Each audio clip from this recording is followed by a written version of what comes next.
How you doing there, my dear friends? Great to see you. I'm Dan. This is the E-Flash from Dan live stream. Let me turn that down a little bit. Great to see you. Thank you for joining me. I just think it's fun when we can get together like this and talk things over and I think get straightened out on some of the details of what's coming up this weekend. It's going to be fantastic.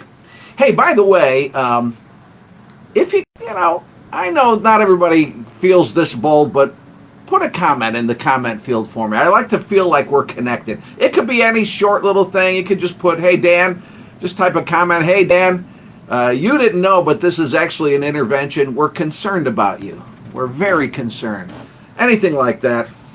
I'd love, see, then it's two-way. Then it's not just me talking to you. Then it's you talking to me and letting me know I need a lot of help, which is which is something that was established long ago, but still needs to be revisited. Hey, the E-Flash today, we've got sponsors. You know that. People tell me, those sponsors, Dan, they sound like fantastic operations. You better believe it, they are. Today's E-Flash from Dan is sponsored by Tricky Tom's Edible T-shirts. You wear it, you eat it, you're done with it.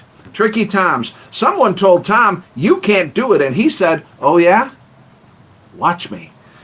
Don't be fooled by the Johnny-come-latelys. Tricky Tom's are the high-quality, elegant, superior edible T-shirts.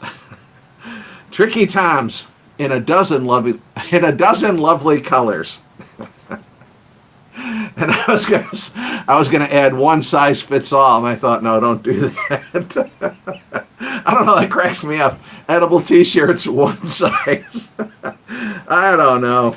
You know, again, I do need help. We've already established that. The E-Flash is also sponsored by Bailey's Underwater Restaurant. At Bailey's, you'll love the great cuisine and the interesting ambiance.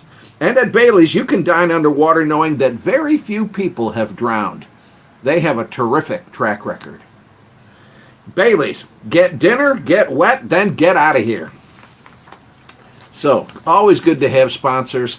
That's what helps keep this ship running. So, this weekend, I'm going to be preaching like I do every Sunday, or most every Sunday. And the title of the message is Paul does not demand his rights for preaching the good news. It's really quite an extraordinary passage. Paul does not demand his rights. Just think about that for a minute. We live in a culture where people fight and scratch tooth and nail for their rights. Paul, now he's not talking about every right that a person could have, but he's talking about the rights that he has as an apostle, as a servant from God, the kind of support that would be legitimately due to him for the work that he's doing. He doesn't demand that. That would be his right, but he doesn't demand that. Again, it involves obviously selflessness. This involves tremendous Christian maturity. Here, let me read. Our passage is going to be 1 Corinthians chapter 9, verses 1 through 18. I'm not going to read all of that, but let me read verses 16 through 19 to just give you a flavor, give you a feel for how Paul is talking about this. He writes, "Yet preaching the good news is not something I can boast about. I am compelled by God to do it. How terrible for me if I didn't preach the good news." So Paul's saying, you know, I'm not taking any pay for this. It would be right for me to take, but I'm not, because I'm compelled by God to do this. It's very powerful. Read on. That was verse 16. Here's 17 and 18. "If I were doing this on my own initiative, I would deserve payment.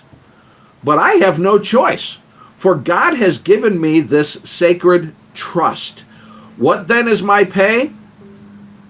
What is his pay? Here we go. What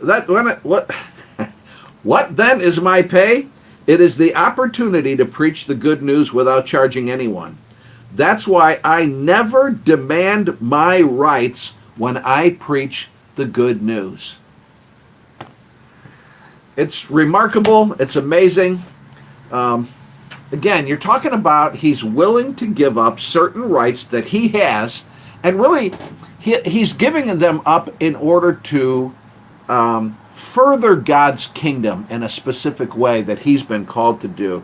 He wants to make sure that his efforts at sharing the good news, at sharing the gospel of Jesus Christ, are as effective as they can possibly be. You know, Paul, we all know, if you know anything about the Bible or the New Testament, Paul is an extraordinary person, an extraordinary Christian. It's a work of God in Paul. We understand that. For all of us, anything that we do that's good for Jesus, it's a work of God. But still, it's quite a profound, it's a great passage. You better come this Sunday. What is it? It's Sunday, April 19th. Just mark it on your calendar and say, I don't care what happens, I'm going to be at church on Sunday, April 18th, for sure. You say, Dan, you usually tell us a little bit about the worship team and how much you love them. It's hard for me to even put into words how much I love them. I'm glad you asked. It's hard for me to put into words how much I love the worship team. They're fantastic. And, you know, this is not one of these big mega churches here, and yet we have a tremendous amount of skill and talent musically, and our worship team serves us so well. Great songs, as usual.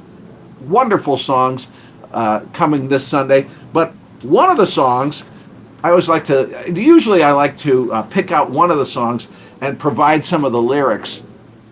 There's a song that we're doing.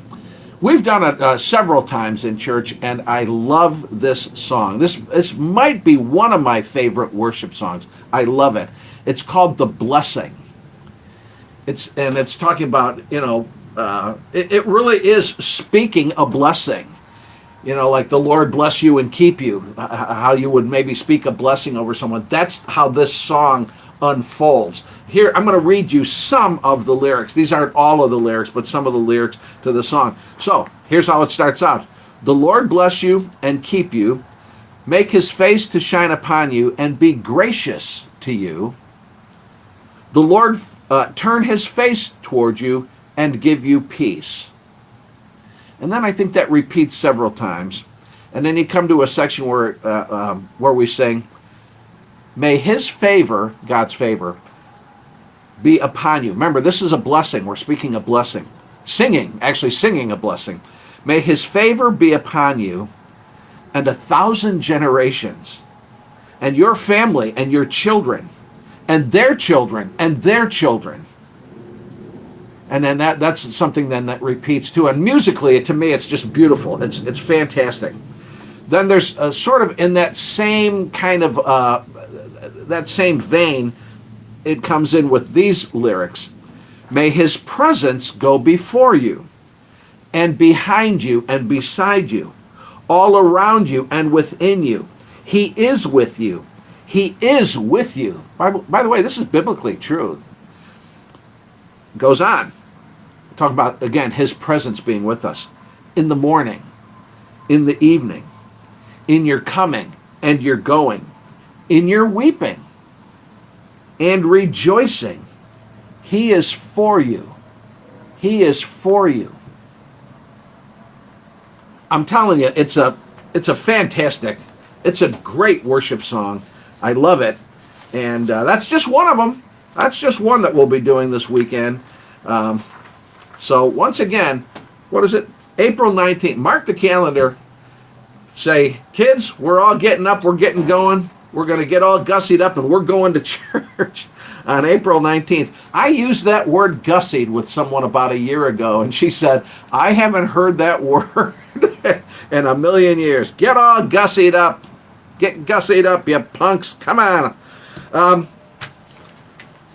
We are going to have baptisms, not this Sunday. I think maybe next Sunday, but it hasn't all been determined yet. I'm waiting to hear back from some folks. But we're going to have baptisms in the near-term future here. Some folks are getting baptized.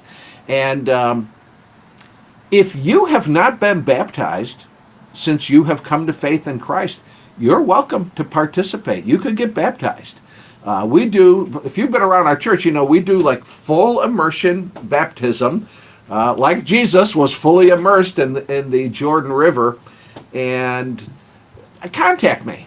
If you say, man, you know what, I've been thinking about this, I need to do, contact me. We'll figure it out. We want you to be baptized. If you want to do that. If this is an act of obedience. Jesus calls his followers to be baptized. The Bible is very clear. Believers repent and be baptized. And so it's available if you're interested. You know what? I can't remember. I had to put some things together very quickly today, and so I haven't double checked everywhere. I think that's the main things that I need to talk about for this Sunday. If I'm forgetting something, I apologize, and please forgive me. But I think that's the main thing for this Sunday. You know this. We have 2 Sunday morning services, 9 a.m. and 11 a.m. We'll be right here Sunday, April 19th. The 11 o'clock service we stream live on Facebook. And so some folks just are not able to get out. We understand. And maybe some of you folks who are not able to get out are watching this. Good to see you. You look marvelous, by the way. And so if you can't make it live here to the church, join us on Facebook. But if you can make it, it's rich and full when you can be here and we can be together. First Church of God, 4600 West 111th Street. So if you're at Cicero on 111th Street and you go east on 111th Street, just a couple blocks, you'll see the church. It's kind of an open field on the south side of the road. On the north side of the road, you'll see the church. That's us, 9 a.m., 11 a.m. this Sunday. Would love to see it. It would be so fantastic. You know, this is a wonderful church. And I would just so much love for you to come and be a part of it with us. So think about it. And, you know, I'm supposed to have music at this point. I don't know what happened. I think my drum machine might have died on me or something. There it is. I guess there is a volume button on this after all. The Lord bless you and keep you. The Lord make his face to shine upon you. I love you. God bless you. I got to hit the end live. I'm discombobulated today. I got to hit the end live video, and probably not a moment too soon. God bless. We'll see you on Sunday.